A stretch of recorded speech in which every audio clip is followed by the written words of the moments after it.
प्यारे छात्रों, आज हम सभी वास्तविक संख्या के प्रश्नावली 1D को देखेंगे, जिसमें शांत और अशांत को हम लोग बनाना समझेंगे। कैसे किसी संख्या को p/2n5 के रूप में ला सकते हैं, कैसे नहीं ला सकते हैं। तो आइए हम सभी चैप्टर को प्रारंभ करते हैं। जिस संख्या को p/q के रूप में लिखा जा सकता है, p/q का मतलब अंश और हर के रूप में अगर हम लिख सकते हैं और उसमें वर्गमूल चिन्ह नहीं हो तो उसे परिमेय संख्या कहते हैं। याद रखना, p/q के रूप में जिसे लिख सकते हैं उसे परिमेय संख्या। और पिछले वीडियो में हम लोगों ने देखा था जिसे p/q के रूप में नहीं लिख सकते हैं, यानी 1C चैप्टर में पढ़े थे, जिसमें वर्गमूल चिन्ह लगा हो, वह क्या होता है? अपरिमेय संख्या। फिर कह रहा है कि जिस संख्या का मान p/2n5m के रूप में होता है, यानी कि अंश और हर के रूप में रहे और उसके हर का गुणनखंड केवल 2 हो या 5 हो। 2n5m का मतलब हुआ केवल 2 हो और 5 हो, तो वह शांत कहलाता है। क्या कहलाता है? वह शांत कहलाता है। जिस संख्या को p/2n5m के रूप में नहीं लिखा जा सकता हो उसे अशांत कहते हैं। हमेशा याद रखना है, जिसे p/2n5m के रूप में लिखा जा सकता है वह शांत कहलाता है, और जो p/2n5m के रूप में नहीं लिखा जा सकता है उसे अशांत कहते हैं। अगर किसी भिन्न का हर केवल 2 हो, क्या हो? केवल 2 हो, केवल 5 हो या 2 और 5 दोनों हो, तो वह शांत कहलाता है। ठीक है, केवल 2 रहे, केवल 5 रहे या 2 5 दोनों रहे तो वह शांत कहलाता है। इसके अतिरिक्त कोई भी संख्या आने पर वह क्या कहलाता है? अशांत कहलाता है। पहला प्रश्न कह रहा है कि 23/2 के पावर 3 5 के पावर 2 का दशमलव प्रसार क्या होगा? तो हम लोग पढ़ चुके हैं कि अगर किसी संख्या को p/q के रूप में, तो p/q हो गया यानी अंश हर के रूप में हो गया, लिखा जा सके, साथ ही साथ उसका हर जो हो केवल 2 और 5, तो देखिए 2 के रूप में है, 2 के पावर 3 का मतलब क्या है? 3 बार 2 लिखा है, यानी कि इसका मतलब हो गया 23/2 गुने 2 गुने 2, और 5 के पावर 2 का मतलब हो गया 5 गुने 5। तो केवल 2 और 5 है, तो 2 और 5 आ जाता है तो वह क्या हो जाता है? क्या हो जाएगा? ठीक है। फिर कह रहा है 147/2 के पावर 2 5 के पावर 7 7 के पावर 5 का दशमलव प्रसार क्या होगा? तो यहाँ देखिए, यहाँ 2 तो है, 5 है, यहाँ तक तो ठीक है भाई, लेकिन 7 भी आ गया, याद रखना है।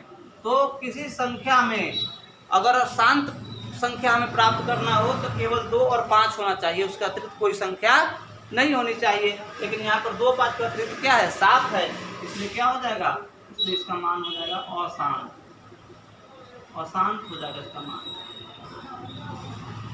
यहाँ देखिए 4/75 का दशमलव प्रसार क्या होगा? इसको क्या करेंगे हम? 4 में 75 से भाग देंगे, ठीक है, दशमलव डालेंगे, 0 डालेंगे, फिर यहाँ पर 0 डालेंगे, ठीक है। 4/75 का दशमलव प्रसार हमें ज्ञात करना है। अब इसको ज्ञात करने के लिए हमेशा हम जानते हैं या तो दोनों तरीका से ऐसे भाग देंगे, बड़ा लंबा प्रोसेस हो जाएगा, ठीक है। भाग देने के बाद जो हमें आएगा तब निकालेंगे। दूसरा तरीका सीधा सिंपल, 4 के ऊपर वाला को p मानिए, नीचे वाला 75 का गुणनखंड कर दीजिएगा। 75 का गुणनखंड करेंगे, 25 3 75 50 25, यानी कि p/3 का स्क्वायर सीधा लिख देंगे। यह p/2n5m के रूप का नहीं है, अतः अशांत। क्या होगा इसका दशमलव प्रसार? अशांत होगा। एक तरीका है भाग देकर निकालने का, लेकिन दूसरा तरीका क्या है? बस सीधा सिंपल, ऊपर वाले को p मानिए, नीचे वाले का गुणनखंड कीजिए। गुणनखंड अगर 2 और 5 आए तो शांत, इसके अतिरिक्त कुछ भी आए तो अशांत। 0.375 के p/q के रूप में q का रूप क्या होगा, यानी क्या उसका मान आएगा? तो 0.375 को हम लिख दिए। इसको दशमलव में बदलने के लिए क्या करेंगे? दशमलव को हटाने के लिए 3 देखेंगे, 3 7 5 ऊपर लिख दिए, और दशमलव के बाद कितना अंक है? 1 2 3, 3 अंक है, तो जितना अंक रहेगा उतना एक पर 0 डाल देंगे। 1 2 3 0 डाल दिए। अब इसको ऊपर वाले और नीचे वाले को कोई एक ही संख्या से हम भाग देंगे। तो 375 को 5 से भाग दिए तो 75 आया, और 1000 को 5 से भाग दिए तो 200 आया। फिर 75 को 5 से भाग दिए तो 15 आया, और 200 को 5 से भाग दिए तो 40 आया। फिर 15 को 5 से भाग दिए तो 3 आया, और 40 को 5 से भाग दिए तो 8 आया, यानी 3/8। 3 को हम पी मानेंगे, 8 को 2 दूनी 4 और 4 दूनी 8, 5 के मान 0 है, यहाँ कुछ नहीं ना है। 2 दूनी 4, 4 दूनी 8 लिखेंगे। अतः पी बाई 2 के पावर 3 और 5 के पावर 0, यही इसका पी बाई क्यू के मान आ गया, क्योंकि 3 बार 2 आया है, 5 एक बार भी नहीं आया है। इसी प्रकार से इसमें कह रहा है कि 123.096 को पी बाई क्यू के रूप में डालने पर क्यू का रूप क्या होगा। तो 123.096 को रखे ऊपर, दशमलव के बाद कई अंक है, 1 2 3 अंक है, हम क्या कर दिए, 1 पर 3 को 0 डाल दिए। अब 12 30 96 को काटेंगे 2 से तो 61 5 48 आएगा, और इधर 2 से काटेंगे तो कितना आएगा, 500 आएगा। फिर 61 5 48 को 2 से काटे तो 30 7 7 4 आया, यानी 30 7 7 4 आया, और इसको काटे तो कितना आया, 125 आया। ठीक है, तो इस प्रकार से तो यहाँ पर 12 30 96 काटे तो 61 5 48, यहाँ आया 1000 का 500। 61 5 48 को काटे तो 70 7 74, यहाँ आया कितना, 250। उसके बाद 70 7 74 को काटे तो 15 3 87, और 250 को काटे तो 125।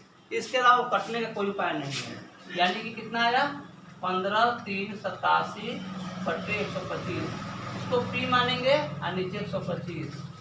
पी बटे 125 को क्या करेंगे, 5 गुने 5 गुने 5, 50 25 25 25 125। ठीक है, यानी कि पी बाई 2 के पावर 0 5 के पावर 3, अर्थात इसका क्या हो गया, क्यू का मान पी बटा 2 के पावर 0 5 के पावर 3 के रूप में आया। तो ऐसे आपको कहीं भी दिया रहे दशमलव प्रसार के रूप में, उसको आराम से आप क्या कर सकते हैं, शांत अशांत निकाल सकते हैं। केवल हमें उसका नीचे वाला का गुणनखंड आना चाहिए, उसके अलावा और कोई सी ज़्यादा ज़रूरत नहीं है। बस उतना आने के बाद आप आसानी से समझ सकते हैं कौन शांत है कौन अशांत है। कह रहा है कि निम्नलिखित को यदि संभव हो तो पी बाई 2n 5m के रूप में बदले।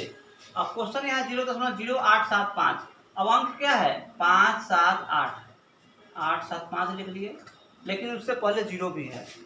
ठीक है, यहाँ 0 लिख लिए। अब क्या है, दशमलव के बाद 1 2 3 4 अंक है, 4 अंक है, तो हम क्या करेंगे, 4 0 डाल देंगे। ठीक है, अब 4 0 डालने के बाद में अब क्या करेंगे, हम इसको अब एक दूसरे से ऊपर में भाग करेंगे, नीचे भाग करेंगे। अब किससे भाग करेंगे सबसे पहले, क्योंकि 2 से तो कटेगा नहीं, 3 से भी कटेगा नहीं, तो 5 से। तो 875 को हम 5 से लगाते हैं, 5 एकम 5 5 7 35 50 25, यानी कि 175 बार कटेगा। ठीक, अब नीचे वाले को क्या करेंगे, नीचे वाला जो 10,000 है काटेंगे तो आएगा 2,000। फिर 175 को हम 5 से लगाएंगे, 5 तिहाई 15 50 25 35 बार में काटेंगे। ठीक, जैसे ही 35 बार काट लिए, 2,000 को काटेंगे 400 बार में, 5 7 35, यहाँ पर कितना आ जाएगा, 80 25 400। ठीक है, अब कटने का कोई उपाय नहीं है। अब हम क्या करेंगे, 80 का गुणनखंड कर देंगे, इस नीचे वाले का गुणनखंड करेंगे, 40 40 को लगाएंगे 20, इसको लगाएंगे 10 5, यानी 1 2 3 4, 2 के पावर 4 और 5 के पावर 1, अर्थात इसको हम क्या लिखेंगे, इसका पी बाई क्यू रूप क्या हो जाएगा, 7 बटे 2 के पावर 4 5, यही इसका आंसर। तो इस तरह से इसके और भी क्वेश्चंस हैं, इसमें कि आप देखेंगे। अब हम लोग तीसरे प्रश्न को देखते हैं।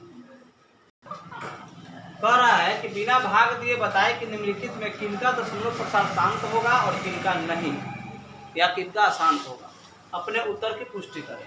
ऊपर वाले को P मान लेंगे, नीचे वाले का हम क्या करेंगे, 343 का गुणनखंड करेंगे। ठीक है, अब 343 गुणनखंड करेंगे तो 7 से आएगा 49, तो 7 से आएगा 343 को हम 7 से भाग देकर देख लेंगे, 7 चौका 28 6 7 9 3 49 आ गया। फिर 49 को 7 से करेंगे तो 7 क्या आएगा, 7 गुने 7 गुने 7। ठीक है, 7 गुने 7 गुने 7 केवल क्या आया 7 आया। हम सभी जानते हैं कि जिसका क्यूब वाला रूप यानी पी बाई क्यू रूप यानी हर का जो रूप है वह 2 आना चाहिए, 5 आना चाहिए या 2 5 दोनों आना चाहिए। लेकिन दुर्भाग्य की बात है यहाँ 2 5 में से कोई नहीं है। लिखेंगे क्योंकि यह पी बाई 2n 5m के रूप का नहीं है, अतः यह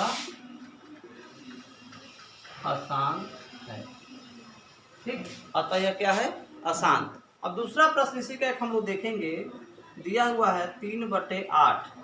अब 3/8 का मतलब क्या है, ऊपर वाले को p मान लीजिए, 8 का गुणनखंड कर लीजिए, 2 चौका 8, 2 दूनी 4, 2 गुने 2 गुने 2।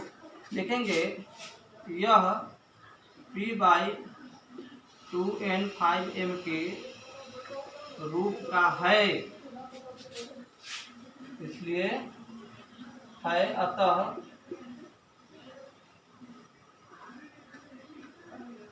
शांत। अतः क्या है शांत। यानी कि जिसका भी 2n 5m के रूप में केवल 2 आ जाए शांत, केवल 5 आ जाए शांत, 2 5 दोनों आ जाए शांत, इसके अतिरिक्त कोई भी संख्या आ जाए तो वह क्या हो जाएगा अशांत हो जाएगा। तो ऐसे इसमें का और भी प्रश्न है, आप अभ्यास करेंगे, कोई दिक्कत होगा तो हम बताएंगे। अब हम लोग देखते हैं चौथे प्रश्न को। निम्नलिखित का दशमलव प्रसार ज्ञात है। दशमलव प्रसार जैसे ही कहे तो ऊपर वाले को नीचे वाले से भाग करते हैं। तो पहले यहाँ पूर्णांक तोड़ेंगे, जैसे दिया है 3.3/8, इसको हम दूसरी भाषा में करेंगे 3 होल 3/8 यानी 8 3 के 24, बगल वाले में गुना करते हैं 8 3 के 24 और ऊपर वाले को जोड़ देते हैं, 24 और 3 कितना हो जाएगा 27, अब बटा ज्यों का त्यों रह जाता है। ठीक है, अब 27 हमें 8 से भाग देना है, ऊपर वाले को नीचे वाले से भाग देना है। 8 3 के 24, 3 आया, दशमलव डालेंगे 0 डालेंगे, फिर यहाँ पर करेंगे 8 3 के 24, यहाँ पर क्या आया 6 आया, फिर 0 डालेंगे, फिर क्या करेंगे 8 7 56, फिर यहाँ पर 4 बचेगा और 8 बचे 40, बिल्कुल कट गया, यानी कि 3.375 3.375 लिख देंगे, यही इसका हो गया आंसर। ठीक है, तो यह रफ में कर लेंगे और इसे लिख सकते हैं आराम से। हम केवल क्या करेंगे ऊपर वाले को नीचे वाले से हम भाग देते हैं। ठीक है, अब हम लोग देखते हैं पांचवें प्रश्न शुरू हो जाइए। जैसे यहाँ संख्या है 43.1 2 3 4 5 6 7 8 9, ऊपर में डैश दिया हुआ है, मतलब क्या है, जैसे ही किसी संख्या के ऊपर दिया जाता है मतलब उस संख्या की पुनरावृत्ति हो रही है, बार बार वह संख्या है। इसका मतलब होगा 43.1 2 3 4 5 6 7 8 9, फिर 1 2 3 4 5 6 7 8 9, फिर लिखेंगे 1 2 3 4 5 6 7 8 9। इस तरह से इसको हम न जाने कितना बार लिखेंगे, मेरा पूरा कॉपी भर जाएगा, कितना भी कॉपी हम लिख देंगे, अनंत बार भी लिखेंगे, लेकिन यह खत्म नहीं होगा, पूरा पूरा नहीं करता है। तो इसको बार बार लिखने से बचने के लिए हमारे गणितज्ञों ने क्या किया, या हम विधि को अपनाए, ऊपर दे दो मतलब वह संख्या का पुनरावृत्ति हो रहा है, बार बार वह संख्या आ रहा है। इसीलिए अब इसको देने के बाद में हम क्या करेंगे, अब यहाँ पर लिखेंगे क्या, इसे p बाई 2n 5m के रूप में नहीं लिखा जा सकता है, नहीं लिखा जा सकता है। ठीक है, इसलिए यह अशांत आवर्ती, इसलिए क्या है यह, अब 2n 5m के रूप में जो होगा ही नहीं वह क्या होगा अशांत आवर्ती है। यह हमेशा हमें ध्यान में रखना है, ऐसी संख्या कभी भी शांत आवर्ती नहीं होता है। ठीक है, तो इसमें और भी प्रश्न है, आप उसका अभ्यास करें। प्रत्येक प्रश्न का मैं एक दो क्वेश्चन बना करके आपके बीच रखने का प्रयास किया। मैं आशा करता हूं कि 1D एक्सरसाइज आप आराम से बना लेंगे, कहीं कोई दिक्कत नहीं हो। अगर दिक्कत हो तो आप कमेंट में अपने परेशानी को, अपने प्रॉब्लम को रखेंगे, उसको सॉल्व करके आपके बीच में 24 घंटे के अंदर रखने का प्रयास करूंगा। फिर आगे एक नए वीडियो के साथ हम लोग मिलेंगे। धन्यवाद।